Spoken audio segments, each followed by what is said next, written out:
Good afternoon friends, कैसे हैं आप सब। मैं अच्छी हूँ। आशा करती हूँ आप लोग भी बहुत अच्छे होंगे। तो और अपनी पढ़ाई में मस्त लगे होंगे। मैं भी अपनी स्टडी में लगी हुई हूँ। और फ्रेंड्स, आज मॉर्निंग में मैंने ब्लॉग नहीं बना पाया क्योंकि सुबह मैं आज उठी ही नहीं, क्योंकि कल से ही मुझे फीवर हो गया था।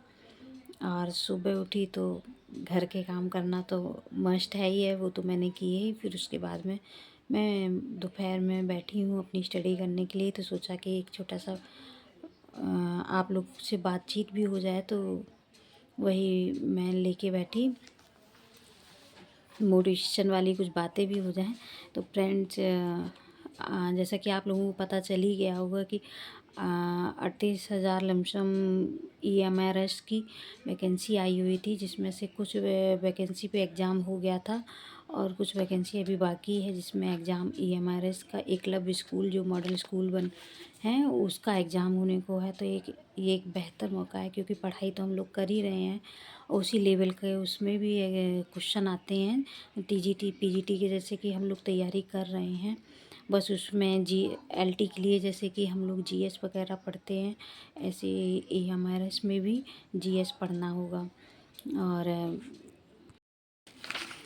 और फ्रेंड्स, हिंदी इंग्लिश ये तो सारी बेसिक चीज़ें हैं जो हम लोग हमेशा स्टार्टिंग से पढ़ते ही आ रहे हैं, तो वो तो कोई बहुत बड़ा इशू नहीं है। तो साथ साथ में उसकी भी तैयारी करते रहेंगे, क्योंकि जब हम एक एग्ज़ाम की तैयारी करते हैं तो उसके साथ में बहुत सारे, जब सब्जेक्ट ही देखना है तो बहुत सारे एग्ज़ाम की तैयारी हो जाएगी।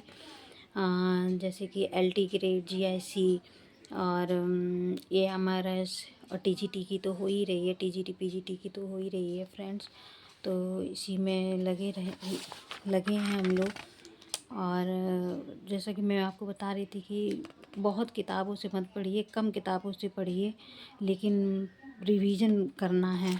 और अपना एक छोटा सा शॉर्ट नोट्स भी किताबों से, जैसे आप तो पढ़ रहे हैं तो शॉर्ट नोट्स ज़रूर बनाते रहिए, या फिर कोई कोचिंग लिए हैं तो कोचिंग से अगर आप पढ़ रहे हैं तो अच्छी बात है। तो उसके नोट्स होना हमारे पास ज़रूरी है, जो नोट्स से हम लोग रिवीजन करके अच्छे से तैयारी कर सकते हैं। क्योंकि रिवीजन नहीं करेंगे, रिवीजन बहुत ज़रूरी है। रिवीजन 4-5 बार करना ही होगा हम लोगों को, उसके बाद ही हमारी अच्छे से तैयारी हो पाएगी फ्रेंड्स। और वैसे भी ये मौका अगर गंवा दिया तो फिर बार बार मौके नहीं मिलेंगे। अगली वैकेंसी पर जो आएगी पता नहीं नवंबर दिसंबर तक आएगी, फिर उसके बाद में कब उसका एग्ज़ाम होगा, 27 तक जाके कहीं ज्वाइनिंग होगी। तो तब तक वेट करते रहिए, या फिर इसी में अपना दिन रात एक करके चांस मत गंवाइए, इसी में अपनी तैयारी कर लीजिए फ्रेंड्स। और मेहनत करिए और अपना बेहतर कैरियर बनाइए। वैसे भी PYQ वगैरह का रिवीजन बहुत ज़रूरी है, रिपीट क्वेश्चन, क्योंकि TGT PGT वगैरह में रिपीट क्वेश्चन बहुत ही आते हैं। तो PYQ वगैरह एकदम से बहुत अच्छे से हम लोगों को पढ़ने हैं। और वैसे भी ये आप लोग जानते ही हैं कि ये 1 डे एग्ज़ाम होता है ना, तो इसमें GS आना है ना, केवल और केवल अपना सब्जेक्ट पे पकड़ बनानी है। अपना सब्जेक्ट अगर अच्छे से बना लिया है, कर लिया है तैयारी, तो आप सिलेक्शन होना पक्का ही है। भले ही दिन रात 8 से 10 घंटे पढ़ने पड़े तो पढ़ना पड़े, सबको साइड से कर दो, सारी रिस्पॉन्सिबिलिटी भी थोड़ा सा साइड से कर दो। जो ज़रूरी है वो तो करनी ही पड़ेगी, मैं भी करती हूँ, लेकिन साइड में करके अपने स्टडी में लग जाइए, क्योंकि ये बेस्ट मौका है। आगे की वैकेंसी आएगी, पता नहीं उसमें क्या नया शिक्षा चयन आयोग जो बना हुआ है, कौन सी चीज़ें उसमें ऐड ऑन कर दे। मान लीजिए अगर GS ही लगा दिए तो एक और एक्स्ट्रा रहेगा कि GS भी पढ़ना है।